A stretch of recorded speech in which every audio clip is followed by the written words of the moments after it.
많은 도움을 줍니다. 오늘 찬양은 하나의 질문으로 시작이 됐는데 주님 앞에 내가 누구입니까? 라는 그런 질문이었습니다.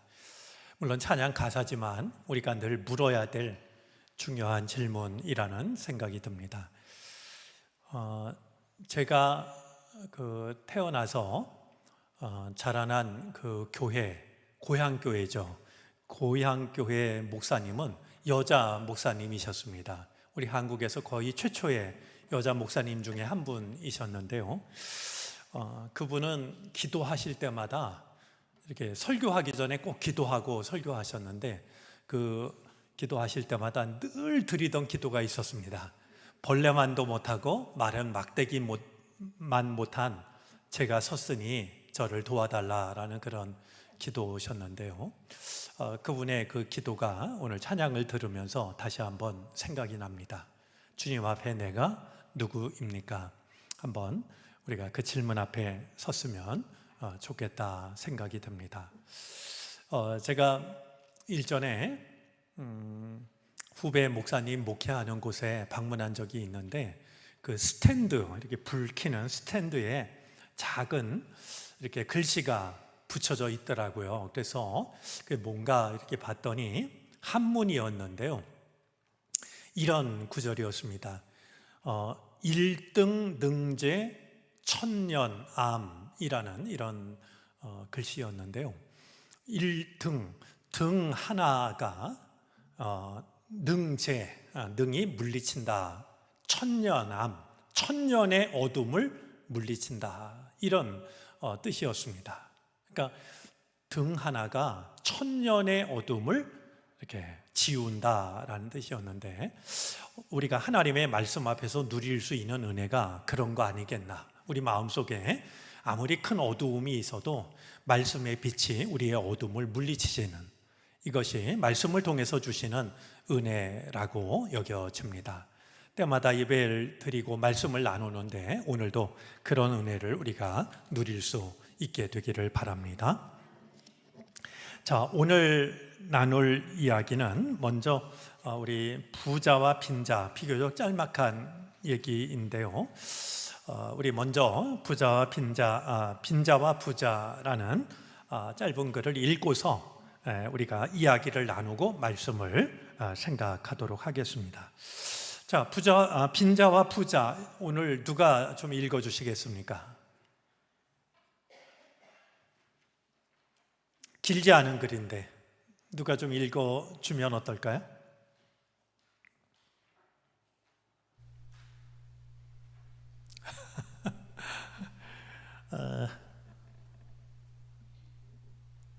누가 좀 수고해 주시죠. 우리 고인호 권사님. 네.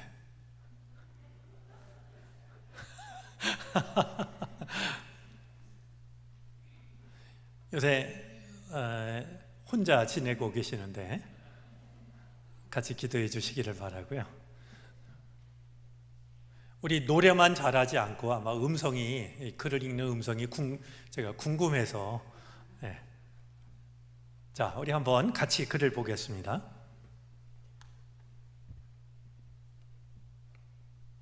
빈자와 부자, 저승길 심판관 앞에 한 부자가 섰다.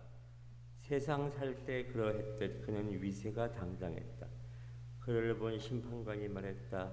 불쌍한 인생아, 너는 부유했지만 네 부의 기초는 다른 사람의 눈물이었다. 괴로움의 방으로 가라. 부자는 풀이 주고 걸어갔다. 그 모습을 본 역시 부자였던 이가 몹시 두려운 낯빛으로 섰다. 심판관이 말했다. 위로받을지라. 네 부는 네 땀의 결과였다. 땀이 네게 불을 주었을 때 너는 괴로워했다. 어느 게 네 몫이며 어느 게 나눌 몫인지를 위로의 방으로 가라. 부자에게 내리는 판결을 본 한 빈자가 다행스러운 얼굴로 심판관 앞에 섰다. 한동안 빈자의 얼굴을 쳐다보던 심판관이 입을 열었다. 어리석은 지고 너는 가난했지만 오직 너를 위해 가난했구나. 네가 가난했던 것은 오직 하나, 다른 이의 눈에 비친 네 명예 때문이었다. 그 명예를 잃고 싶지 않아 넌 분명 게을렀다. 한숨의 방으로 가거라. 그러자 그 뒤에 서 있던 한 빈자가 심판관이 입을 열기도 전 먼저 말했다. 저도 마찬가지입니다. 그리로 보내주십시오. 그러나 심판관의 판결은 달랐다. 스스로 가난하여 스스로 넘친 자여, 모두 죽어도 모두 남은 듯 사랑으로 마음 밑바닥 긁던 소리를 내 들었느니라. 큰 부자여, 네가 닦아준 눈물이 꽃들로 피어난 기쁨의 방으로 가거라. 거기가 네 방이니라. 수고했습니다.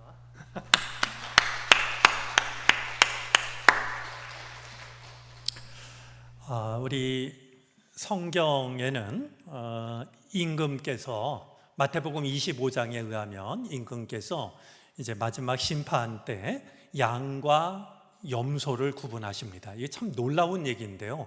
여러분, 양과 염소 구분할 줄 아는 사람 있습니까? 우리는 잘 모릅니다. 그냥 뭐 뿔난 건 염소고 뿔 안 달린 건 양 아닌가, 이렇게 매우 단순한데요. 그렇게 단순하지 않습니다. 그런데 목자는 어느 게 양인지 어느 게 염소인지 대번 압니다. 사람들은 잘 모르는데요. 비슷하니까 헷갈리는데요. 목자는 한눈에 봐도 아는 거예요.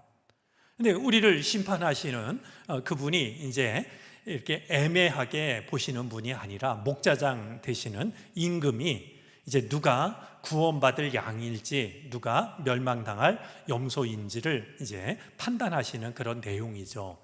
그런 내용을 이제 동화라고 하는, 이야기라고 하는 걸로 이렇게 생각을 해본 건데요. 이제 오늘 이 이야기의 전제는 우리가 이 땅에서의 삶을 마치면 그것으로 모든 게 끝나는 게 아니라 주님 앞에 홀로 서야 하는 시간이 기다리고 있다는 것을 전제합니다. 그래서 키에르 케고르라는 철학자는 우리 인간을 두고서 뭐라고 얘기하냐면 신 앞에서의 단독자, 어렵죠? 신 앞에서의 단독자라고 말했습니다. 이 말이 무슨 뜻이냐 하면 우리는 언젠가 하나님 앞에 홀로 서야 하는 존재라는 거예요. 모든 인간은 하나님 앞에, 언젠가는 하나님 앞에 이렇게 혼자 서야 되는 말이죠.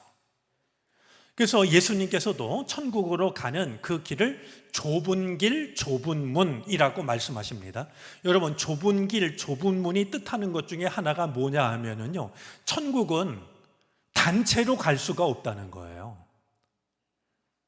이게 넓어가지고요, 그냥 우르르, 정릉교회 그러면은 마치 여행 가서 밥 먹으러 들어가듯이 우르르 들어갈 수 있는 이런 곳이 아니고, 그 문이 좁고 길이 좁아서 한 사람씩 한 사람씩 가는 것이 바로 주님의 나라 천국인 거죠. 그러니까 우리가 어떻게 살아왔는지 이제 주님 앞에 서야 하는 그 시간이 우리를 기다리고 있는 건데요. 오늘 이 이야기 속에도 네 사람이 등장을 합니다. 두 사람은 큰 부자였고 두 사람은 가난한 사람이었습니다. 자, 그런데 이제 그들이 각각 심판관 앞에서 판단을 받는데 어떤 삶을 살았는지를 두고 이제 심판을 받는데 4개의 방이 그들에게 정해집니다. 여러분, 오늘 4개의 방을 좀 확인해 볼까요? 첫 번째 방은 괴로움의 방입니다. 두 번째는 위로의 방이고요. 세 번째는 한숨의 방이고, 네 번째는 기쁨의 방입니다. 자, 괴로움의 방, 위로의 방, 한숨의 방, 기쁨의 방.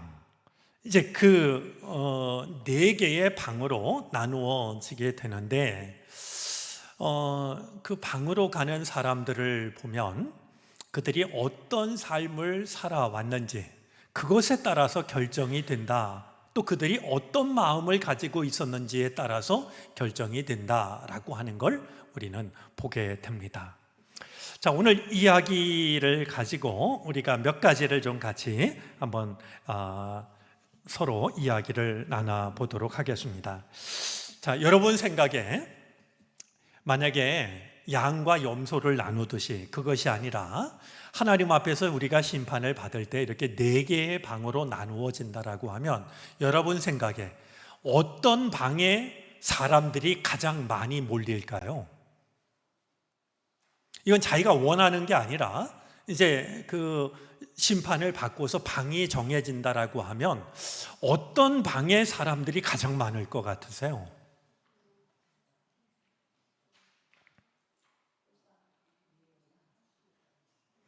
자, 부자였지만 그 부가 다른 사람의 눈물의 결과, 그러니까 내가 수고해서가 아니라 다른 사람들의 눈물을 이용해서 부를 축적한 사람은 이제 괴로움의 방이 주어지는 거고요.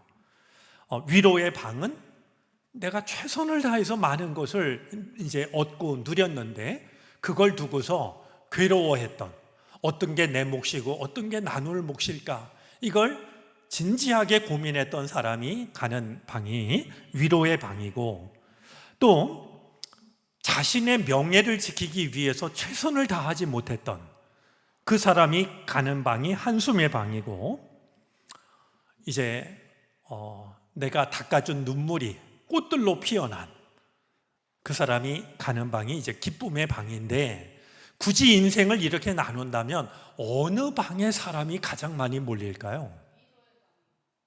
위로의 방. 위로의 방은 나한테 내가 열심히 노력해서 내가 가진 것이 있었을 때 어느 게 내 것일까, 어느 게 나눌 것일까 고민했던. 근데 여기서 이제 전제는 고민까지만 했던 거겠죠. 나누기보다는 고민만 했던 위로의 방이 제일 많을 것 같다라는 그런 생각이셨습니다. 또 어떤 방이 제일 많을 것 같으세요? 네? 한숨의 방. 한숨의 방은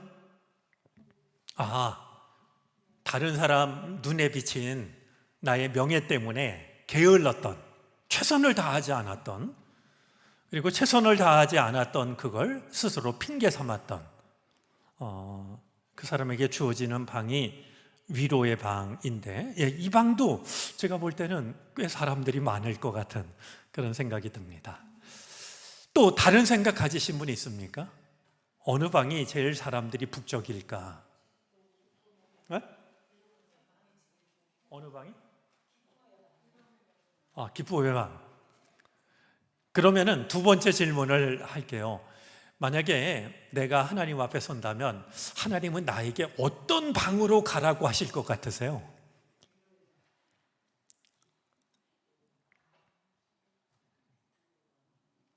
위로의 방. 위로의 방은 역시 나에게 정말 이 세상 살아갈 때 필요한 것 이상의 것을 주셨을 때 내가 이걸 가지고 어떻게 살아야 될까?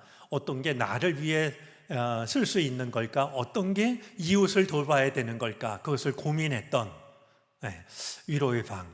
또 하나님이 나를 어느 방으로 가라고 하실 것 같은지, 나의 경우 좀 다른 경우가 있다면 어떤 방일 것 같으세요?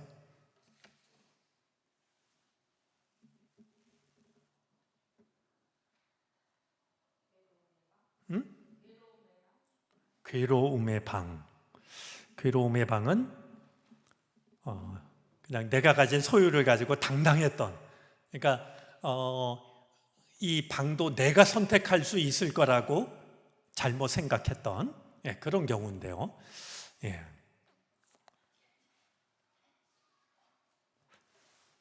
나는 기쁨의 방일 것 같아요. 자신 있게 얘기하실 수 있는 분 계십니까? 나는 기쁨의 방일 거예요.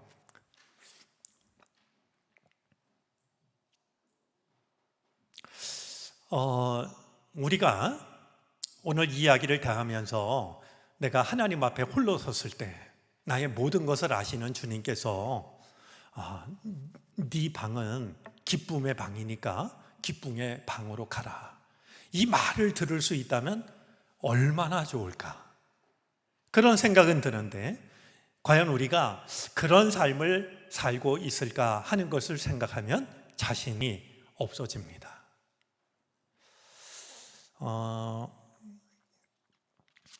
이제 우리 기쁨의 방으로 가라고 한 사람들을 좀 다시 한번 살펴볼 필요가 있을 것 같은데요. 그는 자기가 자기의 공로로 기쁨의 방을 선택할 수 있다라고 생각하지 않습니다. 나는 자격이 없다라고 생각합니다. 그런 점에서 조금 안도가 되죠. 이 사람이 나는 당연히 기쁨의 방이 내 방이죠. 그리고 자기가 걸어가는 게 아니고 오늘 이야기에 의하면 심판관이 입을 열기도 전에 저도 마찬가지입니다. 그리로 보내주십시오. 저는 최선을 다하지 못했습니다. 그 위로의 방으로, 한숨의 방으로 보내달라라고 이렇게 말하는데 심판관이 그에게 이제 다른 판결을 내리죠. 스스로 가난하여 스스로 넘친 자여 모두 죽어도 모두 남은 듯 사랑으로 마음 밑바닥 긁던 소리를 내 들었느니라. 여러분, 지금 이 심판관이 하고 있는 이 이야기를 들으면 여러분 혹시 떠오르는 사람 있습니까? 내가 이런 사람 알지요. 기쁨의 방으로 가라고 판정을 받았던 이 사람 중에 혹시 떠오르는, 생각나는 누군가가 있습니까? 현? 션. 예, 저도 언젠가 영상을 본 적이 있습니다. 참 대단한 분이라는 생각이 들었습니다. 또 혹시 기쁨의 방으로 갈 만한 사람이다라고 여겨지는, 우리가 심판관은 아니지만 그래도 그 사람이라면 기쁨의 방이 주어지지 않을까 여겨지는 사람 혹시 생각나는 사람이 있습니까? 누구? 장기려. 네. 예, 장기려 박사님.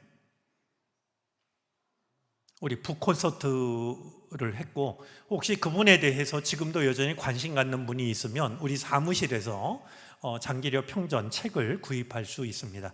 참 우리 기독교 역사에 빼놓을 수 없는 분이라는 그런 생각이 듭니다. 여러분들, 제가 지금 이렇게 얘기를 하면 어떤 그 유명한 사람을 생각하실 것 같은데요. 우리 그 속담 중에, 우리 말 중에 든 거지 난 부자라는 말이 있습니다. 들어보셨습니까? 든 거지 난 부자, 난 거지 든 부자, 이 두 말이 다 있는데요.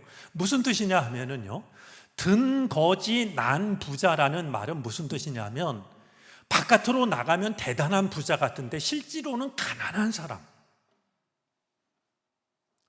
그게 든 거지 난 부자고요. 난 거지 든 부자는요, 다른 사람이 볼 때는 정말 가난한데 실제로는 진짜 부자인 사람. 이게 꼭 돈만이 아니고요, 마음에 있어서도 마찬가지입니다. 자, 그러면 그렇게 이야기를 하면 혹시 좀 가까운 곳에서 생각하니까 정말 그 사람이 진짜 마음 부자였구나, 이렇게 떠오르는 사람 혹시 주변에 안 계신가요? 조금 더 좁혀서 얘기하면 굉장히 부자 같지만 사실은 다른 사람에 대해서 인색한 사람이 있고요, 가진 게 별로 없는 것 같은데도 정말 후하게 나누고 베푸는 그런 사람들이 있습니다. 우리 아까 몇몇 션, 장기려 이런 이름들을 얘기하셨는데 제가 거기에 하나만 더 보태고 싶은 사람이 있습니다. 그런 사람 중에 조선 말기에요, 구한말 시대에 김용환이라는 사람이 있어요. 이 사람이요, 하여튼 유명한 파락치였습니다. 파락코가 어떤 사람이냐면 집안을 다 말아먹은 사람을 말하는 겁니다. 정말 큰 재산을 물려받았는데 이 사람이 노름을 해가지고요, 가지고 있던 땅도 다 말아먹고 집도 다 말아먹고 그 집안에서 불쌍해가지고요, 또 돈을 막아주고 집 사주면 그것도 말아먹고, 심지어 딸을 시집 보낼 때 얼마나 가난한지 혼수를 준비 못하니까 그 시댁에서 말이죠, 농사라고 돈을 보내줬는데 그것마저 말아먹은 정말 아주 유명한 그 파라코가 있어요. 그런데요, 그가 세상을 떠났어요. 그런데 나중에 우리나라에서 독립운동사 자료를 조사하다 보니까요, 누군가 한 사람이 엄청난 돈을 독립운동하는데 독립자금으로 보낸 거예요. 그래서 이 사람이 누군가 하고 찾아봤더니 바로 김용환이었어요. 이 사람은요, 잃어버린 나라를 되찾기 위해서 자기가 가진 거의 전 재산을 보낸 건데요, 그렇게 보내면 금방 일제에 이게 탄로가 날 거 아니겠습니까? 그러니까 자기가 노름을 해가지고 재산을 탕진한 걸로 말이죠. 그러면서 실질적으로는 이 나라를 찾는 일에 자신의 전 재산을 다 이제 보냈던 거죠. 저는 그분을 생각하면, 그래서 우리나라에서 뒤늦게 그 사실을 알고 건국 그 훈장인가요? 무슨 훈장을 나중에 추서를 합니다. 근데 제가 그분을 생각하면, 야, 진짜 어떻게 그럴 수 있을까? 적어도 가장 친한 친구한테는 사실은 말이야, 그리고 얘기할 것도 같은데, 자기가 먼저 세상을 떠날 때 부인한테는 여보 미안하지만 사실은, 그러면서 털어놓을 것 같은데 말이죠, 그 말도 하지 않고 어떻게 그냥 생을 마감했을까? 그런 생각이 들어요. 자, 그런 이들이 있어서 우리가 이렇게 자유를 누릴 수 있는 것이다 라고 생각을 하면, 겉으로 보기에 그는 정말 비난을 받아 마땅한, 대대로 물려오던 그 엄청난 재산을 탕진한 그런 파라코였지만 실제로는 나라를 구한 이런 훌륭한 사람이었다라는 것도 이제 생각을 하게 됩니다. 그런데 제가 오히려 이 이야기를 통해서 찾고 싶은, 둘러보고 싶은 사람은 이렇게 이름을 대면 알만한 유명한 사람이 아니라 우리 주변에 우리가 얼마든지 흔하게 볼 수 있는 사람 중에 진짜 부자와 진짜 가난한 자가 누구일까 하는 생각을 해보고 싶은 겁니다. 제가 생각할 때 진짜 부자는요, 가진 것이 많은 사람이 진짜 부자가 아니라요, 마음 부자가 진짜 부자인데요, 이 마음 부자들의 특징이 몇 가지가 있습니다. 하나는요, 기꺼이 시간을 냅니다. 시간을 내요.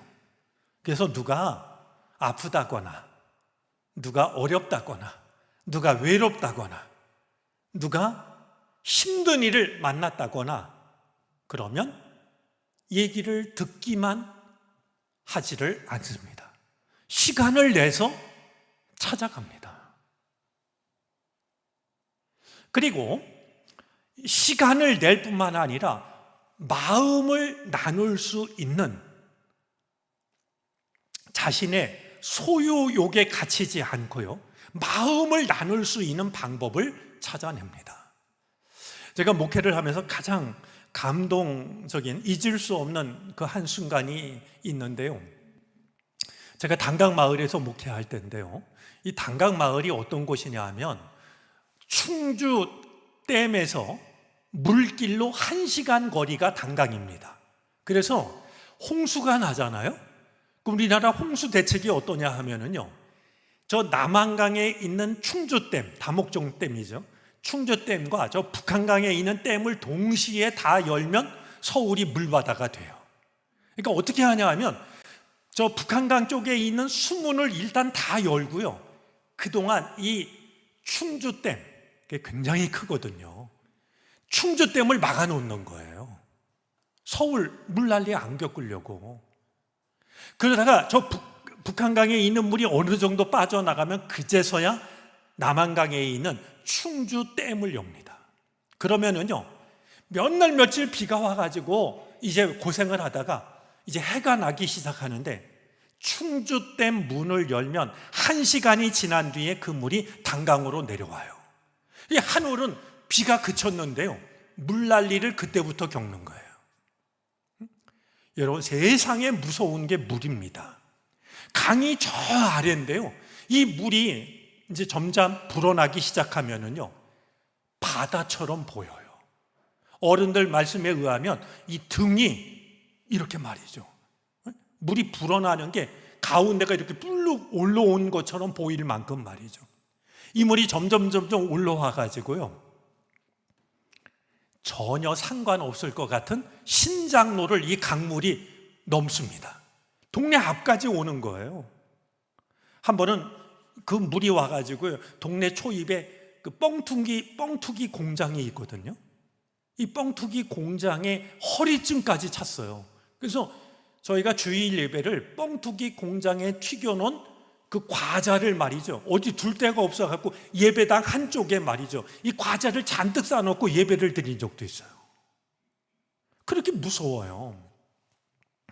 제가 목회하는 동안에도 물난리를 몇 번 겪었는데요, 수원에서 목회하는 친구가 저희가 물난리가 나서 어려움을 겪는다라는 이야기를 들었어요.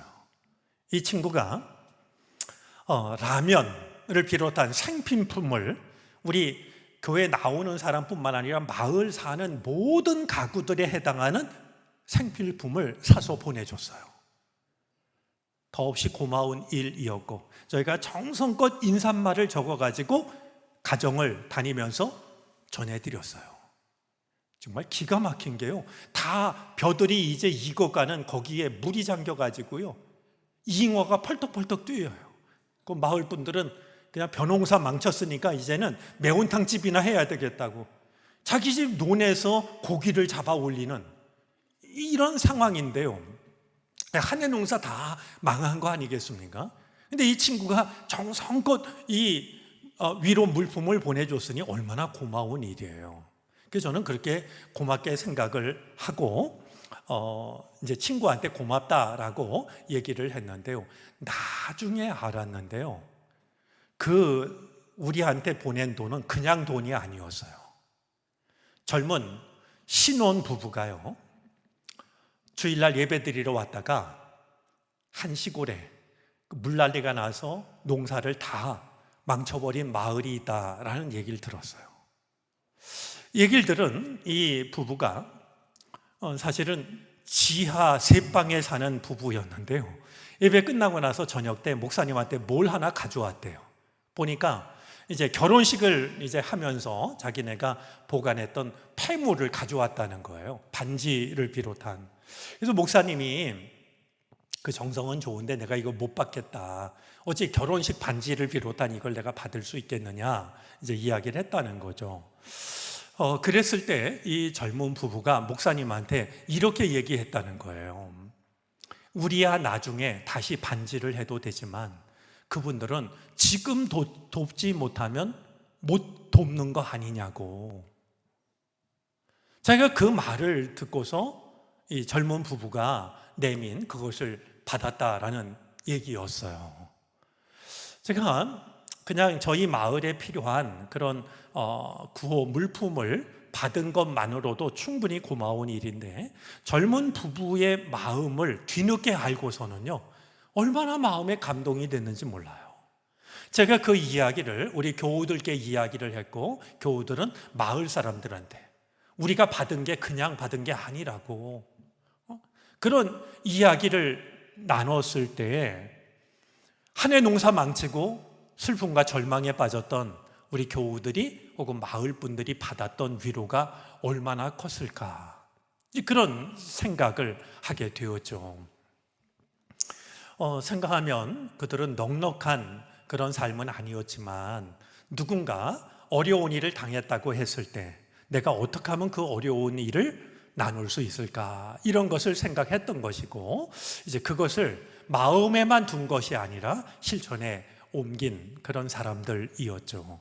저는 생각하면 그런 이들을 위해서라면 당연히 기쁨의 방이 그들에게 주어질 방이 아닐까 이제 생각을 해보는 겁니다. 여러분, 이런 얘기를 하면 부담이 되실 수도 있을 거예요. 그런데 우리가 그렇게 하긴 어렵지만, 그래도 비록 적은 거라도 일부라도 우리가 나눌 수 있는 것을 같이 나누고 시간을 내고 그런 삶을 살아간다라고 하면, 우리는 저도 다를 게 없어요, 저도 한숨의 방으로만 보내주세요, 이렇게 얘기를 해도 심판관은 아니야, 너야말로 기쁨의 방으로 가야지. 기쁨의 방으로 가는 사람은 내가 기쁨의 방으로 갈 자격이 있다고 스스로 말하는 자가 아니라 심판관이 그에게 선물처럼 주셨던 방이 바로 기쁨의 방이라고 하는 것, 우리가 좀 마음에 담아 두었으면 좋겠습니다. 그래서 우리가 주님 앞에 서는 날 부끄러운 모습으로 서는 게 아니라, 나는 자격이 없다라고 고개를 숙여도 우리 주님께서 아니야, 너는 충분해, 내가 너를 위해서 준비한 방은 기쁨의 방이니까 기쁨의 방으로 가라고, 이렇게 우리에게 말씀해 주시는 그런 우리들의 인생, 그런 우리들의 믿음이 될 수 있다면 얼마나 좋을까 하는 생각을 이제 하게 되는 것이죠. 오늘 이 이야기 속에 나오는 네 방, 성경은 양과 염소로 나누는 것밖에 없지만 그걸 조금 더 구체적으로 나누면 이런 방들이 우리를 기다리고 있는 거 아닐까 생각하면서 주님께서 나를 위해 예비해 주신 방이 기쁨의 방이 되는 그 삶을 꿈꾸고 그 삶을 살아갈 수 있었으면 좋겠습니다.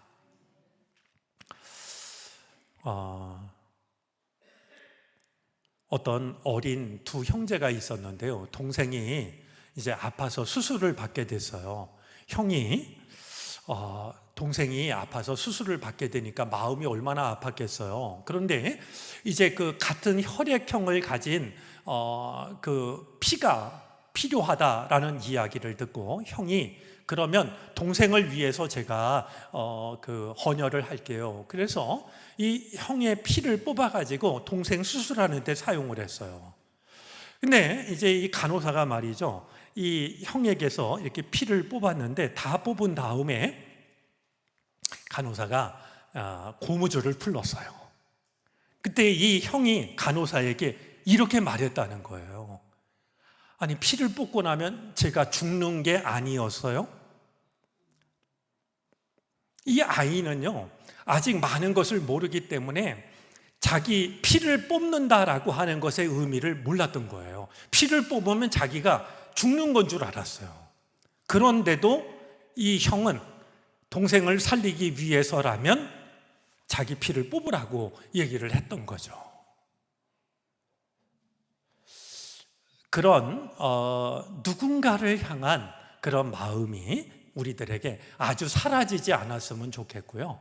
그런 마음을 가지고 살아감으로 하나님 앞에 설 때, 하나님, 저는 기쁨의 방으로 갈 자신이 없습니다, 그렇게 얘기해도 하나님께서 아니야, 너를 위해 내가 준비한 방이 기쁨의 방이니까 내가 닦아준 눈물이 꽃들로 피어난 그 방으로 가라, 이렇게 이야기를 들을 수 있는 우리들이 되어졌으면 좋겠습니다.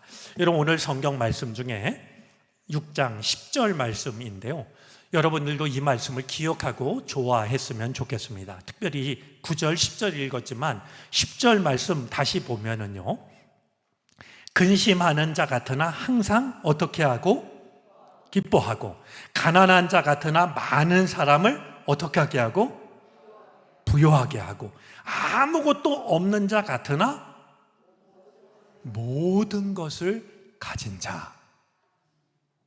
참 귀한 말씀이 아닐 수 없다 생각이 되는데요, 우리가 성경 중에 이런 말씀이 있다라고 하는 것 좀 마음에 품고 우리들의 삶이 10절처럼 근심하는 자처럼 보이지만, 왜냐하면 뭐 건강도 안 좋고 이런저런 근심 걱정이 있고, 근심하는 자 같으나 사실 속으로는 항상 기뻐하는 사람, 가난한 자 같으나 아무것도 없는 것처럼 보이지만 많은 사람을 부요하게 하는 사람, 또한 이제 아무것도 없는 것 같지만 모든 것을 가진 사람, 우리가 그렇게 살아가는 우리의 인생이 되어졌으면 좋겠습니다.